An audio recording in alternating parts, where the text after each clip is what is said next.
नमस्कार दोस्तों। स्वागत है आपका हमारे द्वारा चलाई गई सीरीज के नेक्स्ट लेक्चर में। आज के लेक्चर में हम डिस्कशन करेंगे medieval history of Himachal Pradesh से रिलेटेड कुछ इंपॉर्टेंट क्वेश्चन आंसर की। तो अगर आप तैयारी कर रहे हैं हिमाचल प्रदेश से रिलेटेड किसी भी कॉम्पिटिटिव एग्जाम, चाहे वो आपका HPAS हो, NT, एलाइड सर्विसेज या आपका अपकमिंग जो है क्लरिकल एग्जाम, पुलिस या पटवारी एग्जाम, तो आप हमारी कॉम्प्रिहेंसिव सीरीज के साथ जुड़कर अपनी तैयारी को बेहतर बना सकते हैं। तो चलिए शुरू करते हैं आज के अपने फर्स्ट क्वेश्चन से। तो पहले क्वेश्चन में आपसे पूछा गया है कि महमूद गजनवी ने भारत पर कितनी बार आक्रमण किया था। How many time did Mohammad Ghaznavi invade India.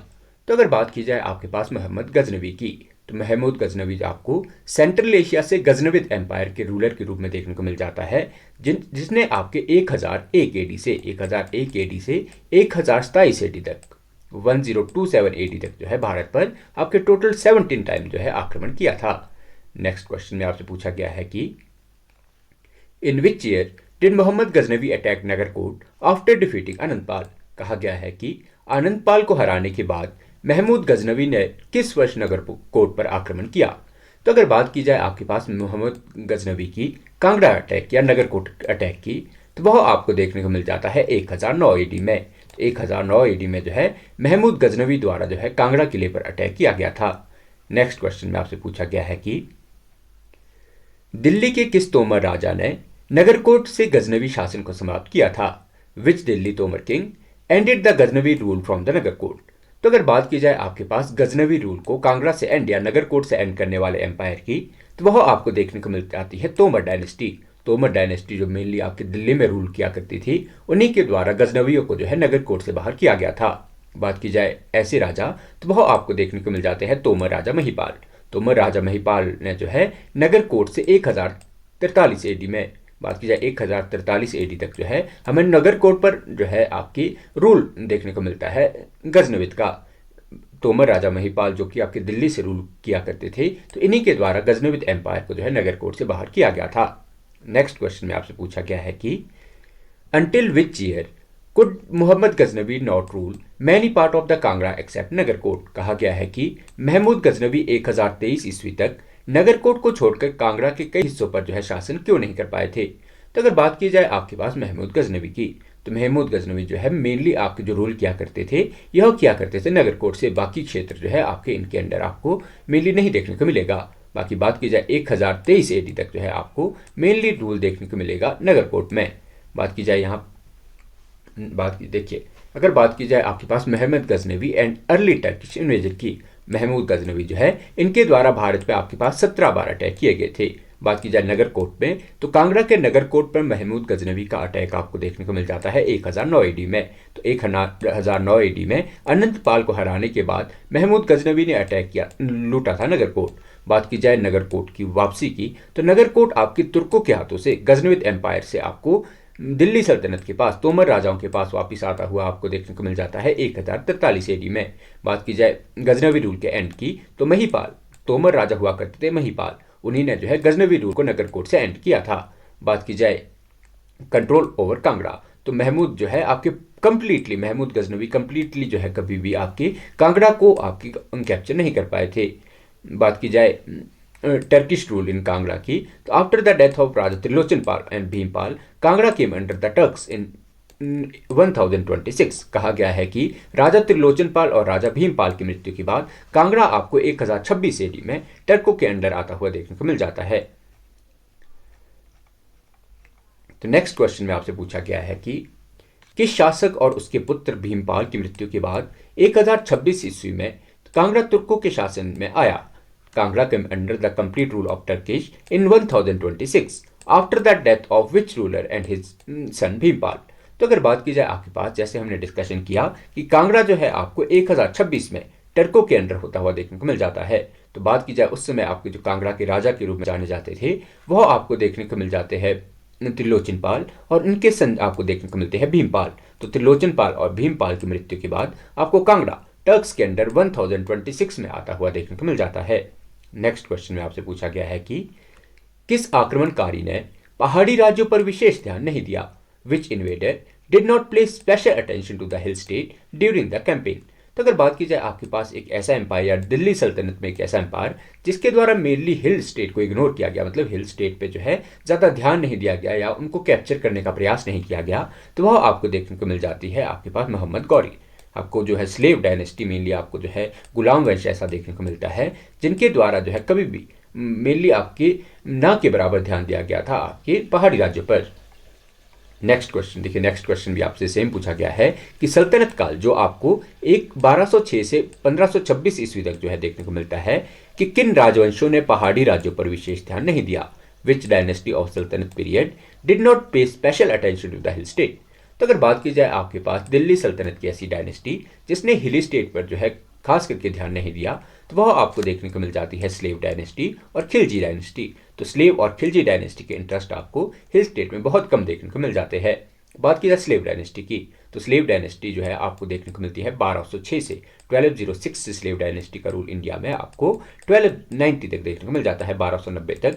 बात की जाए खिलजी डायनेस्टी की, तो खिलजी डायनेस्टी आपको स्लेव डायनेस्टी के बाद आपको खिलजी डायनेस्टी का रूल देखने को मिलता है जिसने 1290 से 1290 से रूल किया था 1320 AD तक। तो आप इसको भी जो है इंडियन हिस्ट्री के पर्सपेक्टिव में याद रख सकते हैं। नेक्स्ट क्वेश्चन में आपसे पूछा गया है कि सल्तनत काल के किस राजवंश ने पहाड़ी राज्यों को नियंत्रित करने का प्रयास किया। विच डायनेस्टी ऑफ सल्तनत period attempt to regulate the hills areas. तो अगर बात की जाए सल्तनत पीरियड की ऐसी डायनेस्टी जिसने पहाड़ों को जो है आपकी हिल स्टेट को जो है कैप्चर करने का प्रयास किया, तो वह आपको देखने को मिल जाती है तुगलक डायनेस्टी। तुगलक डायनेस्टी के आपको सबसे ज़्यादा जो है रिलेशन देखने को मिलेगी हिल स्टेट के साथ। तो तुगलक डायनेस्टी ऐसी आपको गुलाम या आप कह सकते हैं कि दिल्ली डायनेस्टी में तुगलक डायनेस्टी एक ऐसी डायनेस्टी थी जिसने बहुत ज़्यादा ध्यान दिया था या बहुत ज़्यादा कॉन्कर या जो है कैप्चर करने का प्रयास किया था हिमाचल प्रदेश के राज्यों को। नेक्स्ट क्वेश्चन पर बढ़ने से पहले, तो अगर आप तैयारी कर रहे हैं हिमाचल प्रदेश से रिलेटेड किसी भी कॉम्पिटिटिव एग्जाम, चाहे वो आपका HPAS हो, एलाइड सर्विसेज NT, या आपका अपकमिंग पटवारी एग्जाम, पुलिस या जेल क्लरिकल एग्जाम, या पंचायत सचिव से रिलेटेड एग्जाम, तो आप हमारी कॉम्प्रिहेंसिव 10,000 MCQ सीरीज के साथ जुड़कर अपनी तैयारी को बेहतर बना सकते हैं। बात की जाए इस सीरीज में आपको important subject wise important question answer या प्रीवियस ईयर्स क्वेश्चन आंसर की जो है PDF प्रोवाइड की जाती है। तो अगर आप जुड़ना चाहते हैं हमारी सीरीज के साथ, तो आप हमारे दिए गए व्हाट्सएप नंबर पर जो है हमसे इंक्वायरी कर सकते हैं। नेक्स्ट क्वेश्चन में आपसे पूछा गया है कि 1337 ईस्वी में मोहम्मद बिन तुगलक ने नगरकोट के किस राजा को हराने के लिए एक सेना का नेतृत्व किया था। In 1337 AD Muhammad bin Tughlaq led an army to defeat the which ruler of Nagarkot. तो अगर बात की जाए मोहम्मद बिन तुगलक की, तो मोहम्मद बिन तुगलक ने 1337 में एक सेना की टुकड़ी जो है हिमाचल प्रदेश के राज्यों में भेजी थी। और बात की जाए वो किसको हराने के लिए भेजी गई थी, तो वह आपको देखने को मिल जाते हैं राजा पृथ्वीचंद। तो राजा पृथ्वीचंद को हराने के लिए मोहम्मद बिन तुगलक ने 1337 में जो है आपके नगरकोट के लिए जो है सेना का नेतृत्व किया था। नेक्स्ट क्वेश्चन में आपसे पूछा गया है कि 1360 ईस्वी के आसपास कांगड़ा के किस राजा ने अपनी सेना के साथ दिल्ली के मैदानी इलाकों तक लूटपाट की थी। Which king of Kangra robbed up the plain of Delhi around 1360 AD with his army. तो अगर बात की जाए आपके पास हिमाचल प्रदेश के ऐसे राजा जिसने कि दिल्ली तक जो है लूटपाट करने की कोशिश की थी, तो वह आपको देखने को मिल जाते हैं राजा रूपचंद। राजा रूपचंद जो है यह आपको कांगड़ा के राजा के रूप में मेंशन देखने को मिलता है। बात की जाए 1360 के आसपास, तो इन्होंने जो है दिल्ली सल्तनत के कमज़ोर पड़ने की वजह से जो है इन्होंने दिल्ली तक के मैदानों में लूटपाट की थी। नेक्स्ट क्वेश्चन में आपसे पूछा गया है कि दिल्ली के मैदानों में लूटपाट से क्रोधित होकर फिरोज शाह तुगलक ने किस वर्ष जो है नगरकोट पर आक्रमण किया था। Angered by the raiding of Delhi plains, Firoz Shah Tughlaq invade Nagarkot in which year. तो अगर बात की जाए, जैसे हमने डिस्कशन किया कि आपको कांगड़ा के राजा के रूप में मेंशन देखने को मिलता है रूपचंद का, तो रूपचंद ने जो है दिल्ली सल्तनत के कमज़ोर होने के कारण जो है दिल्ली के मैदानों पर लूटपाट की थी। बात की जाए इसके बाद जब हमें दिल्ली में आपको रूल देखने को मिलता है फिरोज शाह तुगलक का, तो फिरोज शाह तुगलक ने रूपचंद से बदला लेने के लिए जो है पहाड़ों पर अटैक किया, और वह अटैक आपको देखने को मिल जाता है 1361 में। तो 1361 में जो है आपको फिरोज शाह तुगलक का इन्वेड देखने को मिलेगा नगरकोट पर। नेक्स्ट क्वेश्चन में आपसे पूछा गया है कि फिरोज शाह तुगलक द्वारा कांगड़ा अभियान और नगरकोट की घेराबंदी का उल्लेख किन पुस्तकों में मिलता है। The Kangra expedition and the siege of Nagarkot by Firoz Shah Tughlaq are mention in which book.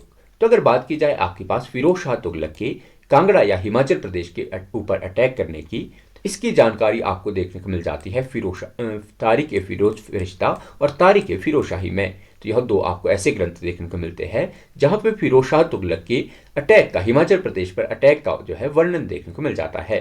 Next question में आपसे पूछा गया है कि समझौते के बाद राजा रूपचंद और फिरोज शाह तुगलक के बीच संबंध में क्या शर्तें जो है स्वीकार की गई थी?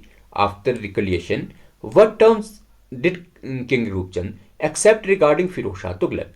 तो अगर बात की जाए आपके पास, हमें हिमाचल प्रदेश की हिस्ट्री में वर्णन देखने को मिलता है कि रूपचंद और फिरोज शाह तुगलक के बीच जो है बाद में संधि जो है हो गई थी। और बात की जाए इस संधि में जो शर्तें आपको लिखी गई थी, तो वो आपको देखने को मिल जाती है फिरोज शाह तुगलक की अधीनता को स्वीकार करना, मतलब आपको जो रूपचंद है इनके द्वारा जो है फिरोज शाह तुगलक की सवर्निटी को या आपकी अधीनता को जो है स्वीकार किया गया था। तो आपके पास ऑप्शन बी जो है इसका राइट आंसर हो जाएगा।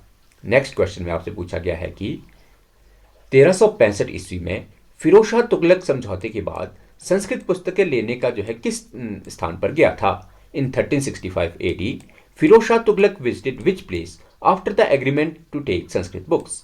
तो अगर बात की जाए आपके पास 1365 में 1365 या 1365 में आपको संधि देखने को मिलती है फिरोज शाह तुगलक और कांगड़ा के राजा रूपचंद के बाद। और इसी संधि के परिणाम स्वरूप जो है फिरोज शाह तुगलक, जो कि एक साहित्य प्रेमी हुआ करता था, इसके द्वारा कांगड़ा के ज्वालामुखी मंदिर से जो है 1300 पुस्तकें अपने साथ ले जाने का हमें वर्णन देखने को मिलता है। तो आपके पास ऑप्शन बी जो है इसका राइट आंसर हो जाएगा। नेक्स्ट क्वेश्चन में आपसे पूछा गया है कि फिरोज शाह तुगलक ने अनुवाद के लिए ज्वालामुखी मंदिर से जो है कितनी पुस्तकें ली थी? How many Sanskrit books did Firoz Shah Tughlaq take from the Jwalamukhi temple for translation? तो अगर बात की जाए फिरोज शाह तुगलक की, तो फिरोज शाह तुगलक जो है ज्वालामुखी के मंदिरों से जो आपको पुस्तकों का वर्णन देखने को मिलता है, तो इनके द्वारा कहा जाता है कि 1300 पुस्तकें जो है इनके द्वारा अपने साथ जो है ले जाई गई थी, जिसका कि बाद में आपकी पर्शियन में जो है ट्रांसलेशन किया गया था। नेक्स्ट क्वेश्चन में आपसे पूछा गया है कि फिरोज शाह तुगलक के लिए ज्वालामुखी से एकत्रित संस्कृत पुस्तकों का फारसी अनुवाद किसने जो है किया था? Who translated the Sanskrit book collected from the Jwalamukhi into Persian for the Firoz Shah Tughlaq? तो अगर बात की जाए आपके पास ऐसे स्कॉलर या ऐसे आपके पास ऑथर की जिसके द्वारा जो ज्वालामुखी मंदिर से 1300 पुस्तकें अपने साथ जो फिरोज शाह तुगलक लेके गया था, उसका ट्रांसलेशन का जो क्रेडिट दिया जाता है वह दिया जाता है आपके पास अज्जुद्दीन खालिद खानी को। तो अज्जुद्दीन खालिद खानी ने जो है ज्वालामुखी से ले जाई गई 1300 पुस्तकों का जो है ट्रांसलेशन किया था। नेक्स्ट क्वेश्चन में आपसे पूछा गया है कि अज्जुद्दीन खालिद खानी द्वारा संस्कृत पुस्तकों के फारसी अनुवाद का नाम क्या दिया गया था? What was the name given to the Persian translation of Sanskrit books by the अज्जुद्दीन Khalid खानी? तो अगर बात की जाए आपके पास अज्जुद्दीन खालिद खानी ने जो है संस्कृत पुस्तकों का जो आपकी पर्शियन में ट्रांसलेशन किया, तो उसका टाइटल दिया गया था आपके पास दलाई ए फिरोशाही। तो दलाई ए फिरोशाही या कहीं कहीं इसे जो है दलील ए फिरोशाही भी जो है नाम दिया गया है। नेक्स्ट क्वेश्चन में आपसे पूछा गया है कि 1337 ईस्वी में राजा रूपचंद की मृत्यु के बाद कांगड़ा का राजा कौन बना? Who became the king of the Kangra after the death of King Roopchand in 1375 AD? तो अगर बात की जाए कांगड़ा के राजा रूपचंद की मृत्यु के बाद, तो वह आपको जो कांगड़ा के राजा के रूप में देखने को मिल जाते हैं सांगरचंद। तो रूपचंद की मृत्यु के बाद जो है 1375 ईस्वी में 1375 ईस्वी में जो है सांगरचंद हमें रूपचंद के बेटे के रूप में जो है कांगड़ा के नए राजा के रूप में देखने को मिल जाते हैं। नेक्स्ट क्वेश्चन में आपसे पूछा गया है कि सांगरचंद के शासनकाल के दौरान 1389 ईस्वी में फिरोज शाह तुगलक के किस बेटे ने जो है कांगड़ा में शरण ली थी? Which elder son of Firoz Shah Tughlaq took refuge in Kangra in 1389 AD during the reign of Sangarchand? तो बात की जाए अगर सांगरचंद की, तो सांगरचंद हमें कांगड़ा के रूपचंद के बाद बनने वाले राजा के रूप में देखने को मिल जाते हैं। तो सांगरचंद के टाइम पीरियड में फिरोज शाह तुगलक के जो है बेटे हुआ करते थे नसीरुद्दीन शाह। तो नसीरुद्दीन शाह ने जो है कांगड़ा में आपकी शरण ली थी फिरोज शाह तुगलक के टाइम पीरियड में या सांगरचंद के टाइम पीरियड में। नेक्स्ट क्वेश्चन में आपसे पूछा गया है कि तैमूरलंग के नेतृत्व में मंगोलों का आक्रमण किस वर्ष हुआ था? In which year did the invasion of Mongol under the leadership of Taimurlang take place? तो अगर बात की जाए भारत में आपको जो मंगोल अटैक देखने को मिलता है उसको लेड करने वाले या उसको नेतृत्व देने वाले जो है आपको इन्वेडर देखने को मिल जाते हैं तैमूरलंग। और तैमूरलंग ने जो भारत पर अटैक किया यह आपको देखने को मिल जाता है 1398 AD में। मतलब 1398 में जो है मंगोल सेना का नेतृत्व जो है आपके तैमूरलंग ने किया था और इन्होंने जो है 1398 में जो है आपके भारत पर आक्रमण किया था।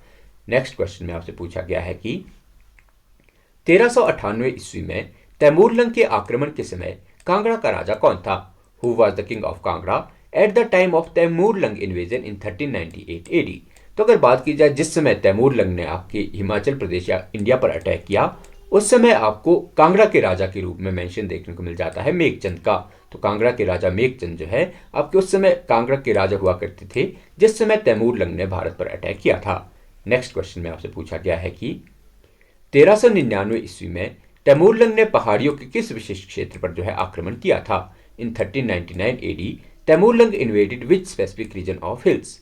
तो अगर बात की जाए 1399 ईस्वी की, तो 1399 ईस्वी में तैमूरलंग का जो आपको अटैक है यह मेनली देखने को मिल जाता है शिवालिक रीजन पर। तो शिवालिक पहाड़ियों पर आपको तैमूरलंग का इन्वेजन जो है यह 1399 एडी में जो होता हुआ देखने को मिल जाता है। बात की जाए सल्तनत पीरियड की, तो सल्तनत पीरियड से रिलेटेड कुछ इंपॉर्टेंट पॉइंट्स हम देख लेते हैं। देखिए, बात की जाए अगर मोहम्मद गौरी एंड सल्तनत पीरियड की, तो मोहम्मद गौरी जो है, मोहम्मद गौरी का आपको कोई भी जो है स्पेशल अटेंशन नहीं देखने को मिलता हिल्स के लिए। मतलब इन्होंने जो है पहाड़ी राज्यों के ऊपर खास ध्यान नहीं दिया था। बात की जाए स्लेव डायनेस्टी की, तो स्लेव डायनेस्टी के टाइम पीरियड में भी हमें सेम जो है आपकी कोई भी आपको मेजर कंट्रोल जो है हिली स्टेट पर होता हुआ नहीं देखने को मिलेगा। बात की जाए खिलजी डायनेस्टी की, तो खिलजी डायनेस्टी भी आपको ऐसी डायनेस्टी देखने को मिलती है जिसने पहाड़ी क्षेत्रों में कभी हस्तक्षेप नहीं किया। बात की जाए तुगलक डायनेस्टी की, तो यहाँ से आपकी हिमाचल प्रदेश में स्टार्ट होती है आपकी इंटरवेंशन। तो तुगलक डायनेस्टी ऐसी पहली डायनेस्टी थी जिसके द्वारा जो है हिमाचल प्रदेश में जो है इंटरवेंशन स्टार्ट किया गया था। बात की जाए इसके बाद आपके पास मोहम्मद बिन तुगलक की, तो मोहम्मद बिन तुगलक के टाइम पीरियड में आपको 1337 एडी में जो है पृथ्वी चंद के खिलाफ जो है मोहम्मद बिन तुगलक द्वारा जो है पृथ्वी चंद के खिलाफ कांगड़ा के ऊपर जो है अटैक किया गया था। बात की जाए फिरोज शाह तुगलक की, तो फिरोज शाह तुगलक के टाइम पीरियड आपको जो है 1351 से 1388 तक देखने को मिल जाता है। तो सबसे पहले फिरोज शाह तुगलक जिस समय आपके पास सल्तनत पीरियड में दिल्ली के जो है शासन कर रहे थे, उस समय आपको कांगड़ा के राजा के रूप में मेंशन देखने को मिलता है रूपचंद का। बात की जाए नगरकोट की, तो कांगड़ा जो आपके नगरकोट या कांगड़ा के ऊपर फिरोज शाह तुगलक का अटैक आपको देखने को मिल जाता है 1361 में, और इसकी जानकारी आपको देखने को मिलेगी तारीख फिरोज फरिश्ता और तारीख फिरोज शाही में।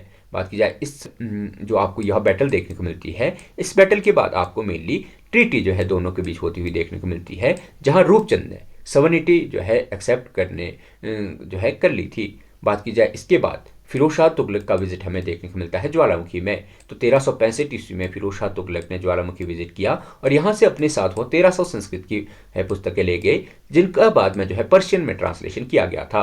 बात की जाए पर्शियन में ट्रांसलेशन करने वाले जो है पर्सन की, तो वह आपको देखने को मिल जाते हैं अज्जुद्दीन खालिद खानी, और इन बुक्स को, इन ट्रांसलेटेड बुक्स को जो है टाइटल दिया गया था दिलाई फिरोजशाही का। बात की जाए रूपचंद के बाद हमें कांगड़ा के अगले राजा के रूप में मेंशन देखने को मिलता है सागरचंद का, और सागरचंद के जो सागरचंद के समय आपको फिरोज शाह के बेटे नसरुद्दीन शाह ने जो है आपकी शरण ली थी कांगड़ा में।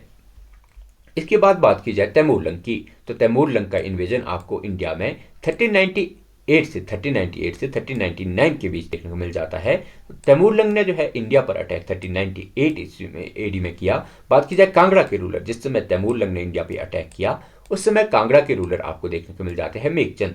बात की जाए 1399 एडी में, 1399 ईस्वी में तैमूरलंग ने इन्वेड किया था शिवालिक रीजन को।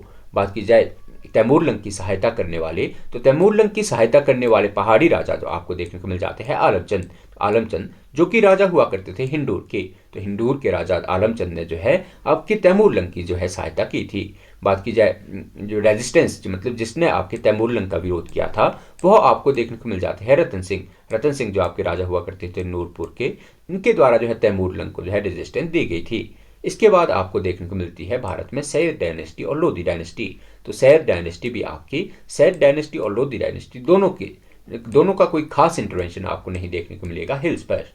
तो नेक्स्ट क्वेश्चन की तरफ बढ़ते हैं।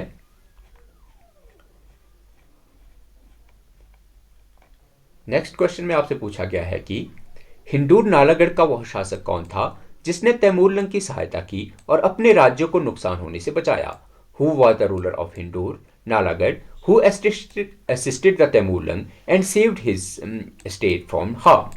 तो अगर बात की जाए आपके पास नालागढ़, जो आपको नालागढ़ आज का प्रेजेंट टाइम, जिसका कि पुराना नाम आपको हिंदूर देखने को मिलता है, तो वहाँ के शासक के रूप में आपको वर्णन मिलता है आलमचंद का।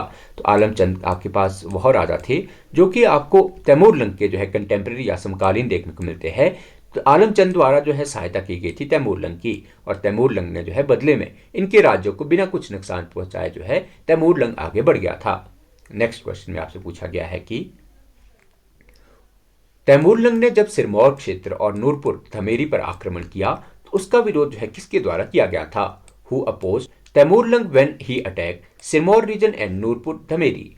तो अगर बात की जाए जिस समय आपको तैमूरलंग का अटैक देखने को मिलता है सिरमौर और नूरपुर या धमेरी पर, तो उसका जो आपके उसे रेजिस्ट देने वाले राजा के या उसका विरोध करने वाले राजा के, तो वह आपको देखने को मिल जाते हैं रतनचंद। बात की जाए रतनचंद की, तो रतनचंद आपके जो है राजा हुआ करते थे आपके नूरपुर के, जिनके द्वारा जो है आपके तैमूरलंग को जो है रेजिस्टेंस जो है दिखाया गया था। नेक्स्ट क्वेश्चन में आपसे पूछा गया है कि सल्तनत काल के किन अंतिम राजवंशों ने पहाड़ी राज्यों के शासन पर जो है कोई प्रयास नहीं किया? विच लेट सल्तनत dynasty made no attempt to rule over the hill state? तो अगर बात की जाए सल्तनत पीरियड की ऐसी लेट डायनेस्टी की, मतलब सबसे अंत में आने वाली डायनेस्टी, जिनके द्वारा कोई भी प्रयास नहीं किए गए पहाड़ों को जीतने के, तो वह आपको देखने को मिल जाती है सैयद डायनेस्टी और लोधी डायनेस्टी। तो सैयद डायनेस्टी और लोधी डायनेस्टी के टाइम पीरियड में आपको कोई भी मेजर जो है इंटरवेंशन नहीं देखने को मिलेगा पहाड़ी हिल्स पर। नेक्स्ट क्वेश्चन में आपसे पूछा गया है कि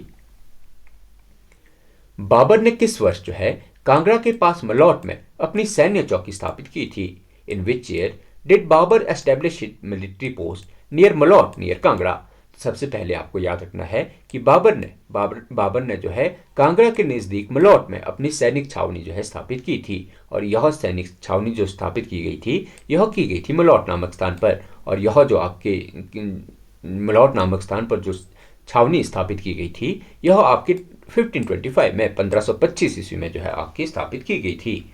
नेक्स्ट क्वेश्चन में आपसे पूछा गया है कि 1526 ईस्वी में पानीपत की लड़ाई में बाबर ने किसे हराकर भारत में मुगल जो है वंश की स्थापना की थी?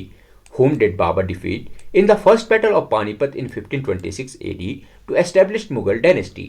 तो सबसे पहले आप याद रखिए कि फर्स्ट बैटल ऑफ पानीपत आपको देखने को मिल जाता है 1526 में। 1526 में आपको फर्स्ट बैटल ऑफ पानीपत यह आपको देखने को मिलेगा बाबर और आपको देखने को मिल जाएगा इब्राहिम लोदी के बीच। तो जो आपको फर्स्ट बैटल ऑफ पानीपत है यह 1526 में इब्राहिम लोदी और आपके बाबर के बीच लड़ी गई थी, जिसमें इब्राहिम लोदी के हार जाने के बाद आपको मुगल सल्तनत की शुरुआत देखने को मिलती है इंडिया में।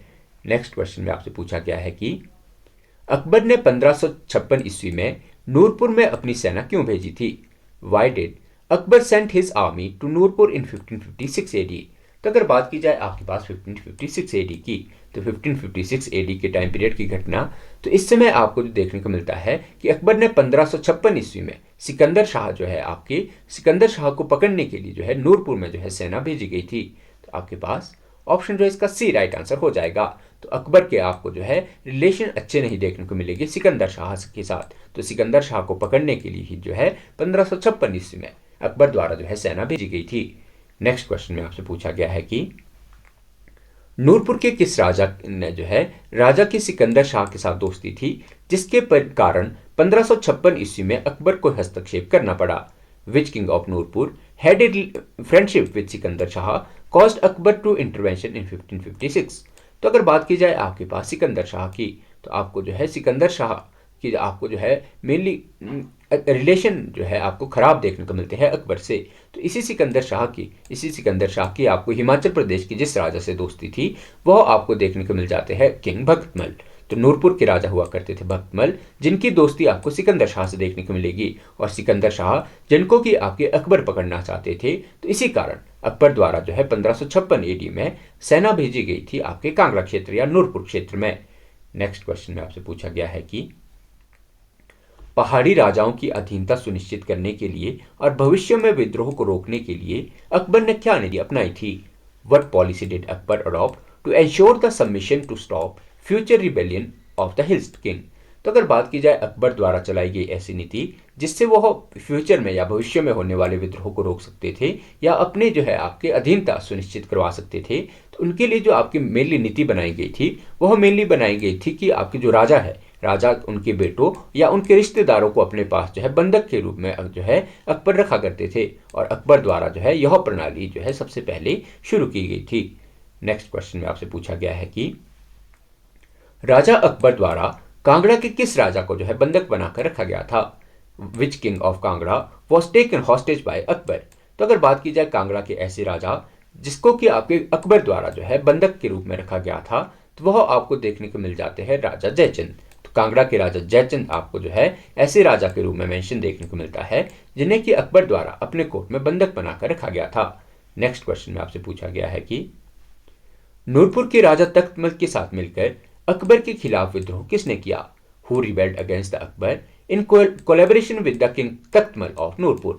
तो अगर बात की जाए आपके पास अकबर की, तो अकबर के साथ जो है नूरपुर के राजा तख्तमल के साथ मिलकर जो है अकबर के खिलाफ जिस राजा ने विद्रोह किया था, तो वह आपको देखने को मिल जाते हैं जयचंद और बिधिचंद। तो जयचंद और बिधिचंद कांगड़ा के आपको ऐसे राजाओं के रूप में मेंशन देखने को मिलता है तो जिसने आपके नूरपुर के राजा तख्तमल के साथ मिलकर जो है अकबर के खिलाफ जो है विद्रोह किया था।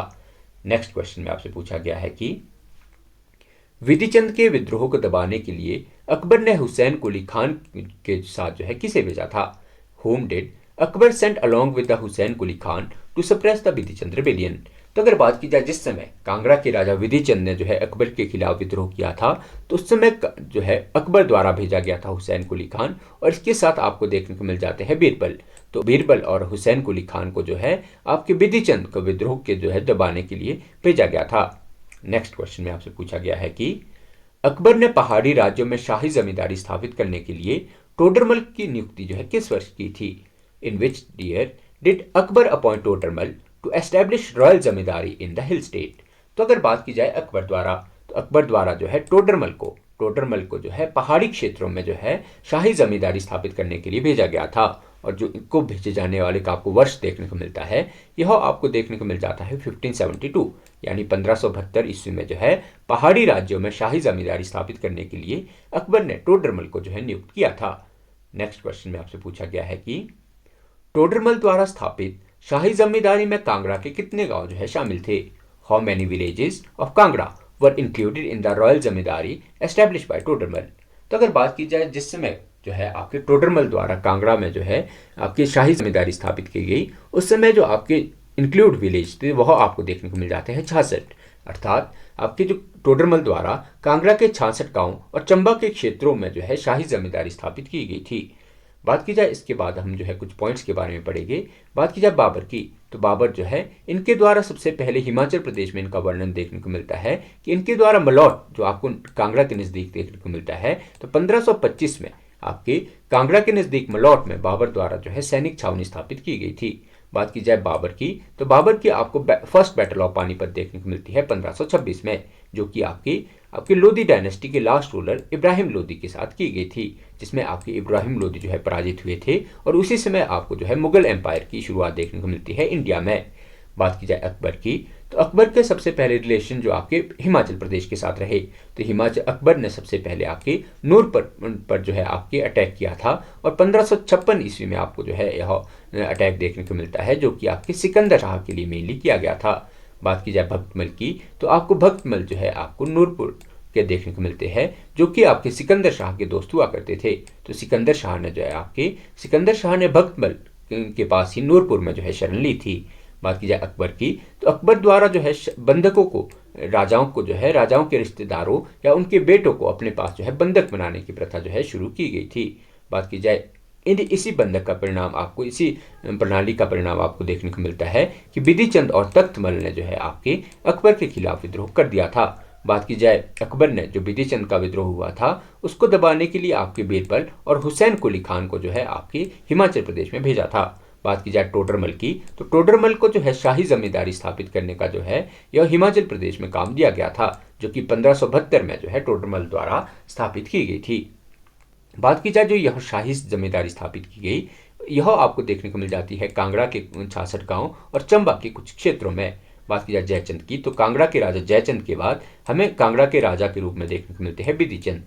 बात की जाए बिधिचंद की, तो बिधिचंद के बेटे के रूप में जो है आपको देखने को मिल जाते हैं त्रिलोकचंद, और त्रिलोकचंद को भी जो है अकबर द्वारा जो है मुगल कोर्ट में बंधक के रूप में जो है रखा गया था। बात की जाए जिस समय आपको अकबर का रूल देखने को मिलता है, उस समय चंबा के राजा के रूप में आपको देखने को मिल जाते हैं राजा प्रताप सिंह वर्मन। बात की जाए प्रताप सिंह वर्मन की, तो यह मुगलों के जो है वफादार माने जाते थे। बात की जाए जिस समय अकबर रूल कर रहे थे, उस समय आपको जो है सिरमौर के राजा के रूप में देखने को मिल जाते हैं धर्म प्रकाश। बात की जाए इसके अलावा जहांगीर की, तो जहांगीर जो है आपकी 1605 ईस्वी में जो है आपको राजा बनता हुआ देखने को मिल जाता है। बात की जाए जिस समय जहांगीर जो है दिल्ली के राजा बना, उस समय आपको कांगड़ा के राजा के रूप में देखने मिल जाते हैं त्रिलोकचंद। मतलब जहांगीर और त्रिलोकचंद यह आपको ऐसे राजा के रूप में देखने को मिलते हैं जिन्होंने 1605 दोनों ने एक ही साल में जो है आपके राज्य पर या सिंहासन पर बैठे थे। बात की जाए जहांगीर की, तो जहांगीर द्वारा जो है आपके कई जो है अटेम्प्ट किए गए कांगड़ा को जीतने के। तो इस समय जो आपके मेनली जो भेजा गया था वह सूरजमल और शेख फरीद को भेजा गया था 1615 में। बात की जाए फर्स्ट कैंपेन आपको कांगड़ा पर जो कि जहांगीर द्वारा किया गया था, इसमें राजा सूरजमल और शेख फरीद को भेजा गया था 1615 में। बात की जाए सेकेंड कैंपेन, तो वह आपको देखने को मिल जाता है 1617 में। बात की जाए सूरजमल की, तो सूरजमल आपको जो है ऐसे राजा के रूप में देखने को मिलते हैं जिसने कि मुगलों के खिलाफ जो है विद्रोह किया था। बात की जाए इसके बाद, तो सूरजमल ने जो है आपके तारागढ़ कोर्ट में जो है तारागढ़ फोर्ट में जो है शरण ली थी। बात की जाए कांगड़ा फोर्ट की, तो कांगड़ा फोर्ट को जो मुगलों द्वारा 1620 में जो है जीता गया था। बात की जाए 1620 से 1783 ईस्वी तक आपको कांगड़ा में मुगलों का कंट्रोल जो है देखने को मिल जाता है। बात की जाए मुगलों की सहायता करने वाले जो है कांगड़ा के राजा या नूरपुर के राजा, वह आपको देखने को मिल जाते हैं जगत सिंह। बात की जाए फर्स्ट मुगल गवर्नर जो कि आपको कांगड़ा फोर्ट के देखने को मिलते हैं, वह आपको देखने को मिल जाता है नवाब अली खान। बात की जाए धमेरी की, तो धमेरी आपको जो है यह नूरपुर का पुराना नाम आपको देखने को मिलता है धमेरी, जो कि आपके नूरजहां के नाम पर जो है जहांगीर द्वारा रखा गया था। बात की जाए जहांगीरी दरवाजा, तो आपके कांगड़ा फोर्ट में एक दरवाजे का नाम जो है जहांगीर ने बदलकर जहांगीरी दरवाजा रखा था। और बात की जाए जहांगीर द्वारा जो है कांगड़ा किले के अंदर जो है मॉस्क या मस्जिद बनाने का भी हमें वर्णन देखने को मिलता है। बात की जाए धलोग युद्ध की, तो धलोग युद्ध जो है आपके लड़ा गया था राजा जगत सिंह, जो कि आपको चंबा के राजा देखने को मिलते हैं, और राजा जनार्दन। बात की जाए इसके बाद चंबा के राजा, तो चंबा के राजा आपको जहांगीर के कंटेम्प्रेरी देखने को मिल जाते हैं आपको जगत सिंह, जो कि आपको मुगलों के वफादार के रूप में देखने को मिल जाते हैं। बात की जाए जहांगीर के कंटेम्प्रेरी सिरमौर के राजा, तो वह आपको देखने को मिल जाते हैं बुद्ध प्रकाश। तो नेक्स्ट क्वेश्चन में आपसे पूछा गया है कि 1572 ईस्वी में टोडरमल ने शाही जमींदारी के लिए चंबा के किन क्षेत्रों को जो है लिया था। Which area of Chamba were taken by the Todarmal for the royal zamindari in 1572 AD. तो अगर बात की जाए चंबा के किस क्षेत्र पर जो है टोडरमल ने 1572 में आपके जो है आपकी शाही जमींदारी स्थापित की थी, तो वह आपको देखने को मिल जाते हैं चंबा का आपको रहेलू गांव, इसके अलावा छड़ी, पठियार और धारो आपको जो है धारो। तो ये सभी आपको चंबा के ऐसे गांव देखने को मिलते हैं जिसमें जो है टोडरमल द्वारा जो है शाही जमींदारी स्थापित की गई थी। इसके अलावा आपको कांगड़ा के 66 गांव जो है ऐसे देखने को मिलते हैं जहां टोडरमल द्वारा जो है शाही जमींदारी स्थापित की गई थी। नेक्स्ट क्वेश्चन में आपसे पूछा गया है कि 1585 ईस्वी में राजा जयचंद की मृत्यु के बाद कांगड़ा का राजा कौन बना। After the death of king Jaichand in 1585 who become the king of Kangra. तो अगर बात की जाए जयचंद के बाद कांगड़ा के राजा बनने वाले आपके पास पर्सन की, तो वह आपको देखने को मिल जाते हैं बिधिचंद। तो जयचंद के बेटे के रूप में आपको बिधिचंद देखने को मिलते हैं, जो कि जयचंद की मृत्यु के बाद कांगड़ा की किले पर जो है या कांगड़ा के राजा के रूप में जाने जाते हैं। नेक्स्ट क्वेश्चन में आपसे पूछा गया है कि राजा विधिचंद के अनुपालन सुनिश्चित करने के लिए मुगल दरबार में किसे बंधक के रूप में रखा गया था।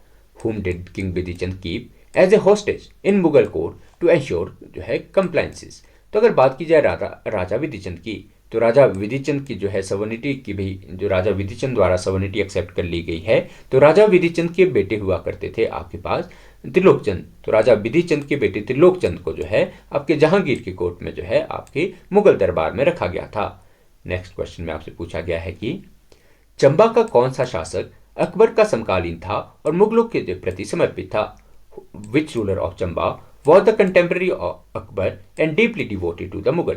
तो अगर बात की जाए चंबा के ऐसे राजा जो कि आपको अकबर के समकालीन देखने को मिलते हैं, और मुगलों के प्रति जो कि आपको वफादार देखने को मिलते हैं, वह आपको देखने को मिल जाते हैं राजा प्रताप सिंह वर्मन। तो राजा प्रताप सिंह वर्मन जो है आपको कंटेम्प्रेरी देखने को मिलेगी अकबर के, और यह मुगलों के प्रति आपको वफादार राजा के रूप में जो है इनका मेंशन आपको देखने को मिल जाता है।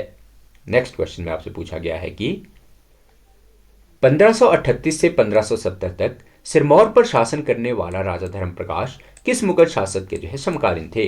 King Dharmaprakash, who ruled Sirmaur from 1538 to 1570, was contemporary of which Mughal ruler?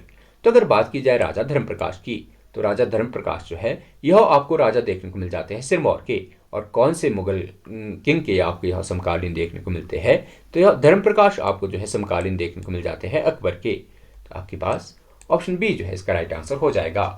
Next question में आपसे पूछा गया है कि मुगल सम्राट जहांगीर जो है यह किस वर्ष जो है गद्दी पर बैठा था? इन विच ईयर डिड जो है Jahangir ascend the Mughal throne? तो अगर बात की जाए ये क्वेश्चन आपके लिए क्यों इंपॉर्टेंट है, तो बात की जाए जिस समय आपको जो है जहांगीर मुगल गद्दी पर बैठता हुआ देखने को मिलता है, तो यह आपको देखने को मिल जाता है 1605 में, और इसी क्रम में आपको कांगड़ा के राजा के रूप में देखने को मिलते हैं त्रिलोकचंद। तो त्रिलोकचंद जो है 1605 एडी में ही आपके कांगड़ा की गद्दी पर जो है आरूढ़ हुए थे। नेक्स्ट क्वेश्चन में आपसे पूछा गया है कि 1605 ईस्वी में राजा विधिचंद की मृत्यु के बाद कांगड़ा का राजा कौन बना? Who become the ruler of Kangra in 1605 AD after the death of king Vidhichand? तो अगर बात की जाए राजा विधिचंद के बाद आपको कांगड़ा के राजा के रूप में देखने को मिल जाते हैं त्रिलोकचंद। तो जैसे हमने इससे पहले वाले क्वेश्चन में भी डिस्कशन किया कि त्रिलोकचंद, कांगड़ा के राजा त्रिलोकचंद और जहांगीर, ये आपको ऐसे राजा देखने को मिलते हैं जिनके द्वारा 1605 में जो है गद्दी पर जो है स्थापित की गई थी। नेक्स्ट क्वेश्चन में आपसे पूछा गया है कि जहांगीर ने 1615 ईस्वी में कांगड़ा किले पर कब्जे के लिए जो है सबसे पहले किसे भेजा था? Whom did Jahangir send first in 1615 AD to capture Kangra fort? तो अगर बात की जाए जहांगीर की, तो जहांगीर के आपको बहुत सारे अटेम्प्ट देखने को मिलेगी कांगड़ा किले को जीतने के लिए। बात की जाए तो जहांगीर की फर्स्ट कैंपेन की, तो इनके द्वारा जो 1615 में कांगड़ा किले को जीतने के लिए फर्स्ट अभियान या पहला अभियान भेजा गया था, और इसमें जो भेजा गया था यह भेजा गया था आपकी राजा सूरजमल और आपके शेख फरीद के साथ, शेख फरीद मुर्तज़ा खान को। तो राजा सूरजमल और शेख फरीद मुर्तज़ा खान को जो है 1615 में आपके कांगड़ा किले को जीतने के लिए भेजा गया था जहांगीर द्वारा। नेक्स्ट क्वेश्चन में आपसे पूछा गया है कि 1615 ईस्वी में कांगड़ा किले पर कब्जा करने की योजना जो है क्यों टाल दी गई थी? Why did 1650 plan occupy Kangra fort to get postponed? तो अगर बात की जाए जब जहांगीर द्वारा पहला जो है अटेम्प्ट किया गया कांगड़ा किले को जीतने का, पर 1615 में यह योजना जो है स्थगित की गई, और इस स्थगित करने का मुख्य कारण आपको देखने को मिलता है मुर्तज़ा खान, जो आपको मुर्तज़ा खान और जो आपको देखने को मिल जाते हैं आपके सूरजमल, इनके बीच जो मेनली डिस्प्यूट हो गया था। तो इसी डिस्प्यूट के कारण जो है कांगड़ा किले पर जो कब्जे की आपको जो योजना है वह टलती हुई देखने को मिल जाती है। नेक्स्ट क्वेश्चन में आपसे पूछा गया है कि कांगड़ा विजय के लिए 1617 ईस्वी में राजा सूरजमल के साथ किसे भेजा गया था? Who was sent along with king Surajmal in 1617 AD for Kangra victory? तो अगर बात की जाए 1617 में, तो जहांगीर का जो सेकंड अटेम्प्ट है या दूसरा प्रयास जो कांगड़ा किले के लिए जीतने का आपको देखने को मिलता है, यह आपको देखने को मिल जाता है 1617 ईस्वी में। तो 1617 ईस्वी में सूरजमल, राजा सूरजमल के साथ जो है आपके भेजा गया था शाह कुली खान मोहम्मद ताकी को। तो शाह कुली खान मोहम्मद ताकी को जो है जहांगीर द्वारा सेकंड अटेम्प्ट कांगड़ा किले को जीतने के सेकंड अटेम्प्ट में जो है भेजा गया था, और यह आपके अटेम्प्ट किया गया था 1617 एडी में। नेक्स्ट क्वेश्चन में आपसे पूछा गया है कि 1617 ईस्वी के अभियान के दौरान शाह कुली खान के साथ क्या हुआ था? What happened to Shah Quli Khan during the 1670 AD expedition? तो अगर बात की जाए 1617 में जब आपके जहांगीर द्वारा सेकंड अटेम्प्ट किया गया कांगड़ा किले को जीतने का, तो उस समय आपको शाह कुली खान की जो है शाह कुली खान को वापस आपके जो है बुला लिया गया था जहांगीर द्वारा, और इस समय भी 1617 में भी आपको शाह कुली खान का जो है डिस्प्यूट देखने को मिलता है राजा सूरजमल से। नेक्स्ट क्वेश्चन में आपसे पूछा गया है कि मुगलों के खिलाफ राजा सूरजमल के विद्रोह को दबाने के लिए जहांगीर ने किसे जो है भेजा था? Whom did Jahangir send to suppress the king's Raja Surajmal rebellion against the Mughal? तो अगर बात की जाए जिस राजा सूरजमल को जो है मुगल या जहांगीर बार बार भेज रहे थे कांगड़ा किले को जीतने के लिए, तो उसी सूरजमल, उसी नूरपुर के राजा सूरजमल का आपको विद्रोह देखने को मिलेगा जहांगीर के खिलाफ, और इस विद्रोह को दबाने के लिए जहांगीर ने जिस इंसान को या जिस सेनापति को भेजा था वह आपको देखने को मिल जाते हैं राजा राय विक्रमजीत और अब्दुल अजीज। तो ये दो आपको ऐसे सेनापति देखने को मिलते हैं जिससे कि आपके राजा सूरजमल का विद्रोह दबाने के लिए भेजा गया था। नेक्स्ट क्वेश्चन में आपसे पूछा गया है कि मुगलों के खिलाफ विद्रोह के दौरान राजा सूरजमल ने जो है कहां शरण ली थी। Where did king Surajmal take refuge during his rebellion against the Mughal. तो बात की जाए जिस समय राजा सूरजमल ने मुगलों के खिलाफ विद्रोह किया तो इनके द्वारा जो आपकी शरण ली गई थी वह ली गई थी मौकोट किला और तारागढ़ किले में। तो मौकोट किला और तारागढ़ किले में आपके जो है आपकी शरण ली गई थी आपके राजा सूरजमल द्वारा। नेक्स्ट क्वेश्चन में आपसे पूछा गया है कि 1619 ईस्वी में मृत्यु से पहले चंबा के किस राजा ने सूरजमल को आत्मसमर्पण करने का सुझाव दिया था। Which king of Chamba suggested Surajmal surrender before passing away in 1619। तो अगर बात की जाए चंबा के ऐसे राजा जिसके द्वारा राजा सूरजमल को एडवाइस किया गया था कि वह मुगलों के आगे सरेंडर कर दे, तो वह राजा आपको देखने को मिल जाते हैं राजा प्रताप सिंह बर्मन। तो राजा प्रताप सिंह बर्मन आपको ऐसे राजा देखने को मिलते हैं जिनके द्वारा सूरजमल को एडवाइस किया गया था कि वह मुगलों के सामने जो है सरेंडर कर दे। नेक्स्ट क्वेश्चन में आपसे पूछा गया है कि कांगड़ा किला अंततः मुगलों के पूर्ण नियंत्रण में कब आया। When did Kangra fort finally come under the absolute control of the Mughal. तो अगर बात की जाए कांगड़ा किला पूर्ण तो कब आपको जो है मुगलों के अंडर आता हुआ देखने को मिलता है, तो यह आपको देखने को मिल जाता है 1620 ईस्वी में। तो 1620 ईस्वी में जो है कांगड़ा किला पूर्ण तो जो है आपके मुगलों के अधीन आ गया था। तो आज उम्मीद करते हैं कि आज का हमारा सेक्शन आपको वैल्यूएबल लगा होगा। तो ऐसे ही वैल्यूएबल वीडियोस के लिए आप हमारे चैनल को सब्सक्राइब और हमारी वीडियोस को जो है लाइक कर सकते हैं। बहुत बहुत धन्यवाद।